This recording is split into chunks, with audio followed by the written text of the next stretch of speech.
আবার যদি হাতে পাই তবে তোর ঠ্যাং ভেঙে দেব। গরু চোর নাকি তুই? এত রাতে চুরি করতে এসেছিস?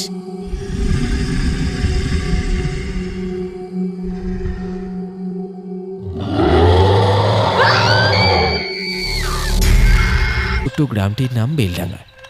আধুনিক শিক্ষা বা সভ্যতার ছোঁয়া এই গ্রামটিকে এখনো সেভাবে স্পর্শ করেনি, বরং এখানকার আনাচে কানাচে এখনো কুসংস্কার, ভূত, প্রেত এসব আষ্টে পৃষ্ঠে জড়িয়ে আছে।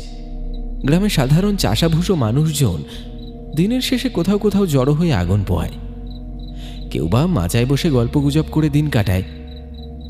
এই মুহূর্তে হারু, বাবলু এরা সহ সবাই একে অপরের মুখ চাওয়াচাবি করছে। তাদের চোখে মুখে এখন স্পষ্ট আতঙ্ক আর ভয়। সামনে জ্বলতে থাকা কাঠের আগুনটাও যেন ধিক ধিক করে নিভে আসছে, তার তেজ কমে আসছে ধীরে ধীরে। ভয়াল পরিবেশ আর খুড়োর সতর্কতার জেরে আড্ডা ভেঙে সবাই এবার যে যার ঘরের দিকে পা বাড়ালো।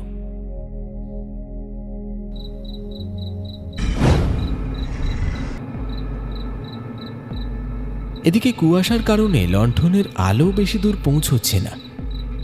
সনাতন দ্রুত পা চালাচ্ছে। একটা চাপা ভয় কাজ করছে তার মনে।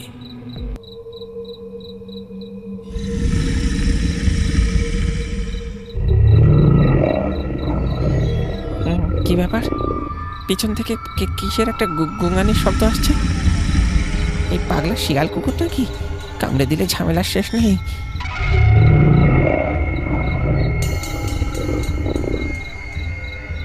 সনাতন দ্রুত একবার পিছনে তাকালো, কিন্তু না, কেউ নেই। শুধু কুয়াশা আর ঝিঁঝি পোকার শব্দ। সে স্বস্তির নিঃশ্বাস ফেলে আবার হাঁটতে শুরু করল। হয়তো মনের ভুল। সে অনুভব করল তার পিছু নেওয়া পায়ের শব্দটা আরো কাছে চলে এসেছে। আবার ভয়ে ভয়ে পিছনে ফিরে তাকালো।